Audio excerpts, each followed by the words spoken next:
السلام علیکم ورحمۃ اللہ وبرکاتہ۔ محترم سامعین و ناظرین، امید ہے آپ خیریت سے ہوں گے۔ درس قرآن اور خلاصہ قرآن کا 20واں سیشن ہے۔ 20ویں پارے کے خلاصے کے ساتھ حاضر ہیں۔ 20ویں پارے کے شروع میں اللہ تعالیٰ فرماتے ہیں امن خلق السماوات والارض وانزل لکم من السماء ماء فانبتنا به حدائق ذات بہجہ ما کان لکم ان تنبتوا شجرها اإلہ مع اللہ بل هم قوم یعدلون۔ یہ پورے صفحے کے اندر اللہ تعالیٰ اپنے توحید کے دلائل بیان کر رہے ہیں۔ مشرکین یہ تو کہتے تھے کہ اللہ ہی ہے جس نے سب کو پیدا کیا ہے، وہ خالق ہے، اللہ پیدا کرنے والی ذات ہے، رب کو مانتے ہیں، اللہ آسمان پہ ہے، لیکن ساتھ ساتھ وہ کہتے تھے کہ اللہ نے اور بھی اپنے نائبین بنائے ہیں۔ یہ جو جتنے بت ہیں 360 یا دیگر جو معبودان ہیں، ان کو وہ کہتے تھے کہ اللہ نے اس پیدا کرنے کے بعد سارے کام ان کو سپرد کیا ہے، تو اب ان کی عبادت کرو، ان کو راضی کرو تو اللہ راضی ہو جائے گا۔ تو یہاں پر اللہ تعالیٰ نے یہ دلائل دیے کہ اللہ ہی ہے جس نے تمہیں پیدا کیا ہے، تمہیں رزق دیتا ہے، دو دریاؤں کو ملانے والی ذات کون ہے، اور اسی طرح دو دریا کے درمیان حائل پیدا کرنا والی ذات کون ہے، اور تمہیں رزق دینے والی ذات کون ہے۔ یہ ساری چیزیں بتانے کے بعد اللہ تعالیٰ نے فرمایا کہ تمہیں پہلی زندگی جس نے دی ہے دوبارہ تمہیں زندہ کریں گے، تو یہ ساری اللہ ہی کریں گے، تو پھر عبادت کے لائق بھی وہی ہے اور سجدے کے لائق بھی وہی ہے، تعظیم کے لائق بھی وہی ہے، یہ معبودان باطلہ کچھ بھی نہیں ہے۔ تو یہ ان کی تردید فرمائی، اور آگے اللہ کے نبی کو فرما رہے ہیں انک لا تسمع الموتى ولا تسمع الصم الدعاء اذا ولوا مدبرین، کہ نبی علیہ السلام کو کہہ رہے ہیں کہ یہ پیغمبر آپ ان کو نہیں سنا سکتے ہیں، آپ ان کو اس طرح نہیں سنا سکتے کہ یہ ان کو فائدہ ہو جائے۔ آپ کا کام ہاں یہ کہ بات پہنچا دینا ہے، باقی ماننا نہ ماننا یہ منوانا آپ کے اختیار میں نہیں ہے، اس لیے کہ انک لا تہدی من احببت ولکن اللہ یہدی من یشاء، ہدایت دینا یا منوانا یہ ہمارے ذمے میں، آپ بس بات پہنچا دیں۔ اب ان کو جتنا بھی سنائے، ان کی مثال مردوں کی ہے، جس طرح قبر میں پڑے مردوں کو جتنے بھی باتیں کرو فائدہ نہیں ہے، اسی طرح ان کو بھی یہ دین کی باتیں اگرچہ سنیں پھر بھی ان کے قبول نہیں کرتے، اس لیے ان کو فائدہ نہیں ملنے والا۔ اور آگے اللہ تبارک و تعالیٰ سورہ قصص ہے، سورہ قصص میں فرماتے ہیں، سورہ قصص کا جو نام پڑا ہے وہ اس لیے اس کے اندر موسیٰ علیہ السلام کا واقعہ اور قصہ ذکر ہے، اسی لیے سورت کا نام قصص پڑ گیا۔ سورت کے شروع میں موسیٰ علیہ السلام کا واقعہ ہے کہ نتلو علیک من نبأ موسیٰ وفرعون بالحق لقوم یؤمنون۔ اس پورے موسیٰ علیہ السلام کے جو واقعہ ہے اس کا خلاصہ میں مختصراً عرض کر دیتا ہوں کیونکہ بات لمبی نہ ہو جائے۔ موسیٰ علیہ السلام کی پیدائش کے وقت اس سے پہلے نجومین فرعون کو کہا تھا کہ آپ کے سلطنت میں بنی اسرائیل میں ایک بچہ پیدا ہوگا جو آپ کی سلطنت اور بادشاہت کا خاتمہ کرے گا۔ تو پھر فرعون نے اپنے کارندوں کو حکم دیا کہ آپ نے بنی اسرائیل میں جتنے بھی بچے پیدا ہوں سب کو قتل کر دو، تو قتل کرنے شروع کر دیا۔ تو اللہ تعالیٰ فرماتے ہیں کہ وَأَوْحَيْنَا إِلَىٰ أُمِّ مُوسَىٰ أَنْ أَرْضِعِيهِ فَإِذَا خِفْتِ عَلَيْهِ فَأَلْقِيهِ فِي الْيَمِّ وَلَا تَخَافِي وَلَا تَحْزَنِي، کہ موسیٰ کی ماں کو ہم نے یہ دل میں یہ بات ڈالی کہ آپ نے اگر تمہیں ڈر لگے کہ بچے کے قتل ہونے کا خطرہ ہے تو آپ اس کو سمندر میں ڈال دو، دریا میں ڈال دو، ہم اس کو بچائیں گے اور آپ تک واپس پہنچا دیں گے۔ اور پھر ان کی والدہ نے دریا میں ڈال دیا اور فرعون کے دربار میں جا کے محل کے سامنے وہ رکا، اور پھر ان کے درباریوں نے اٹھایا، دربار میں لے گئے، اور فرعون کی بیوی نے اس کو کہا کہ ہم اس کو اپنا بیٹا بنائیں گے، رکھا، اور پھر دودھ پلانے والے عورتوں کو بلایا تو دودھ پلانے کسی کا بھی دودھ نہیں پی رہے تھے۔ تو پھر جب ان کی بہن نے وقالت لی قصی، موسیٰ علیہ السلام کی بہن نے کہا کہ ایک عورت ہے جو دودھ پلائے گی، میں تمہیں اس کے بارے میں بتاتی ہوں، اور پھر موسیٰ علیہ السلام کی ماں کا بتایا، ان کو بلایا تو ان کا دودھ پی لیا۔ تو اس طرح اللہ تعالیٰ نے موسیٰ علیہ السلام کو دوبارہ سے اپنی ماں کے پاس لوٹا دیا۔ اللہ نے فرمایا اس لیے تاکہ ان کی ماں کی آنکھیں ٹھنڈی ہو اور وہ غمگین نہ ہو، اور وہ یہ جان لے کہ اللہ تعالیٰ نے جو وعدہ کیا تھا کہ موسیٰ کو بچا کر ان تک واپس پہنچاؤں گا، تو وہ وعدہ اللہ نے پورا کر لیا۔ اور پھر موسیٰ علیہ السلام ولما بلغ اشدہ واستوى آتیناہ حکما وعلما، جب بالغ ہو گئے اور پھر جب دیکھا تو ایک جگہ جا رہے تھے تو قبطی اور ایک بنی اسرائیل کے درمیان لڑائی ہو رہی تھی، ان کو چھڑانے کے لیے گئے اور جو قبطی کو ایک تپڑ مار دیا تو وہ قتل ہو گیا، وہ مر گیا۔ تو موسیٰ علیہ السلام پریشان ہو گئے، اللہ سے معافی بھی مانگی اور استغفار بھی کیا کہ اللہ یہ تو مجھ سے غلطی ہو گئی، میں مارنا تو نہیں چاہ رہا تھا۔ اگلے دن پھر موسیٰ علیہ السلام دوبارہ نکلے تو وہ بنی اسرائیلی پھر کسی قبطی سے لڑ رہا تھا، تو موسیٰ علیہ السلام نے کہا کہ اصل شرارتی تو ہے، تو اس کو پکڑنے کے لیے آگے بڑھا تو اس نے کہا کہ یا موسیٰ ترید ان تقتلنی کما قتلت نفسا بالامس، اے موسیٰ تو مجھے قتل کرنا چاہتا ہے جس طرح تو کل تم نے ایک کسی بندے کو قتل کیا ہے۔ یہ بات چل رہی تھی تو ایک بندہ آیا شہر کے کونے سے، آ کر موسیٰ علیہ السلام کو کہا کہ آپ کے بارے میں قتل کے منصوبے بن رہے ہیں فرعون کے دربار میں، لہٰذا آپ اپنی جان بچائیں، میں آپ کو نصیحت کر رہا ہوں، آپ یہاں سے نکلیں۔ تو موسیٰ علیہ السلام مدین کی طرف چلے گئے۔ مدین پہنچ کر وہاں دیکھا ایک کنویں کے پاس ولما ورد ماء مدین وجد علیہ امۃ من الناس یسقون، کچھ لوگ کنویں سے پانی پلا رہے تھے اپنی جانوروں کو، اور دو بچیاں سائیڈ میں کھڑی تھی اپنے مال مویشی لے کر۔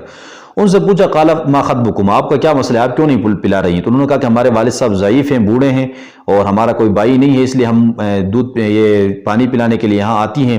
تو جب یہ لوگ سب جاتے ہیں تو پھر آخر میں جو بچا کچھ ہے وہ ہم پلا کے جاتی ہیں۔ تو بہر صورت موسیٰ علیہ السلام نے ان کے مال مویشی کو پانی پلایا اور وہ چلی گئی۔ باپ کو سارا واقعہ بیان کیا، تو باپ نے کہا اس کو بلاؤ، اس امانت دار نوجوان کو۔ موسیٰ علیہ السلام پھر گھر میں گئے، وہاں پر سارا واقعہ شعیب علیہ السلام کو سنایا۔ وہ شعیب علیہ السلام کی بیٹیاں تھیں، تو شعیب علیہ السلام کو بتایا اس طرح میں یہاں سے بھاگ کر آیا ہوں۔ تو شعیب علیہ السلام نے کہا کوئی مسئلہ نہیں، اللہ تعالیٰ آپ کی حفاظت فرمائیں گے، آپ کو پریشان ہونے کی ضرورت نہیں ہے۔ پھر ان کی ایک بیٹی نے کہا کہ یہ اس کو اپنے گھر میں ہم نوکر رکھ لیتے ہیں، کیونکہ دیکھیں جو اجیر ہوتا ہے، جو بندہ خادم ہوتا ہے، اس کے اندر دو خاصیتیں، دو صفات ہونی چاہیے، ایک تو وہ امانت دار ہو، دوسرا طاقتور ہو، اور موسیٰ علیہ السلام کے اندر یہ دونوں صفات موجود تھی، اور ان کی بیٹیوں نے اس کا مشاہدہ کیا تھا، اس لیے انہوں نے کہا کہ اس کو ہم اپنے گھر میں رکھتے ہیں۔ تو پھر اس کے بعد شعیب علیہ السلام نے انی ارید ان انکحہ کہہ کر بتا دیا کہ میں آپ کو اپنی ایک بیٹی نکاح میں دینا چاہتا ہوں، شرط پر کہ 8 سال آپ ہمارے گھر میں کام کرو گے، اگر 10 سال مکمل کرو تو آپ کی مرضی ہے۔ بہر صورت نکاح ہو گیا، اور 8 سال مکمل کر کے موسیٰ علیہ السلام واپس آئے، کوہ طور پہ آ کر آپ کو نبوت ملی، راستے میں آ کر آگ لینے گئے تھے، لیکن نبوت مل گئی اور معجزات ملے عصا کی صورت میں اور ید بیضا کی شکل میں۔ تو پھر موسیٰ علیہ السلام نے دعا کیا کہ اللہ میں نے تو قبطیوں کا ایک بندے کو قتل کیا ہے، وہ قتل بھی میرے اوپر ہے، تو ایسا نہ ہو کہ مجھے کچھ نقصان پہنچائے، اس لیے میرا بھائی جو ہے نا ہارون، وہ فصیح اللسان ہے، ان کو نبوت دے دو، وہ بھی میرے ساتھ مدد کرے تاکہ ہم دونوں جائیں گے فرعون کے پاس اور اس کو قوم کے پاس۔ اللہ نے دعا قبول کر لی اور ہارون علیہ السلام کو بھی نبوت دے دی، دونوں فرعون کی طرف اور قبطیوں کی طرف، بنی اسرائیل کی طرف نبی بنا کر بھیجے گئے۔ اور پھر آگے اللہ فرما رہے ہیں کہ وما كنت بجانب الغربی اذ قضینا الی موسیٰ الامر وما كنت من الشاہدین، کہ یہ جو واقعہ پیش آیا ہے موسیٰ علیہ السلام کا فرعون کے دربار میں، فرعون کے گھر میں پرورش پانا، اور پھر مدین جانا، اور پھر مدین سے واپس آنا، نبوت کا ملنا، یہ سارا واقعہ جہاں پیش آ رہا تھا کوہ طور میں نبوت کا ملنا، اس وقت اللہ کے نبی موجود نہیں تھے، لیکن اس کے باوجود من اور ان اسی طرح واقعے کا بیان کرنا اس بات کی دلیل ہے کہ نبی علیہ السلام سچے رسول ہیں، وحی اللہ کے نبی پر اتر رہی، جو اللہ رب نے بتایا ہے وہ آگے امت کو بتا رہے ہیں۔ اور آگے ان قارون کان من قوم موسیٰ فبغى علیہم سے قارون کا ذکر کر رہے ہیں کہ قارون جو ہے نا بنی اسرائیل کا ایک فرد تھا، اور اس وقت کہتے ہیں کہ بعض روایت میں آتا ہے کہ موسیٰ علیہ السلام کے چچے زاد تھے، صحیح ہے نا، چچا کے بیٹے تھے۔ فرعون نے اس کو بنی اسرائیل پر مقرر کیا تھا کہ آپ نے بنی اسرائیل کی نگرانی کرنی ہے۔ اس کے خزانے کے بارے میں اتنی زیادہ خزانے اس کے پاس تھے کہ اس کے خزانوں کی جو چابیاں ہیں، کنجیاں ہیں، وہ اونٹ اٹھاتے تھے، اور جس وقت بنی اسرائیل کو نجات ملی فرعون سے، اس وقت یہ بھی بنی اسرائیل کے ساتھ تھا، اور یہ بڑا متکبر شخص تھا، بعد میں تکبر کرتا رہا کہ میں نے جو مال کمایا ہے، تکبر سے مال لے کر نکلتا تھا کہ یہ تو میں نے اپنے فن سے کمایا ہے، تو پھر اللہ تعالیٰ نے اس میں مال کے ساتھ اس کو زمین میں دسا دیا، اسی کا تذکرہ ہے۔ ان الذی فرض علیک القرآن لرادک الی معاد سے نبی علیہ السلام جب ہجرت کر کے مکہ سے مدینہ جا رہے تھے، تو مقام جحفہ میں پہنچ کر وہاں پر مکے کے راستے پر جب آپ کی نظر پڑی تو آپ نے دل میں ایک تڑپ ہوئی کہ مکے کی طرف، کیونکہ مکے سے آپ محبت کرتے تھے، تو اللہ نے فرمایا کہ میرے پیغمبر آپ پریشان نہ ہو، ایک وقت آئے گا اللہ تعالیٰ آپ کو یہاں پر فاتح بنا کر لے آئیں گے، اور 8 ہجری میں اللہ تعالیٰ نے مکہ فتح کرایا اور اپنا وعدہ پورا کر دیا۔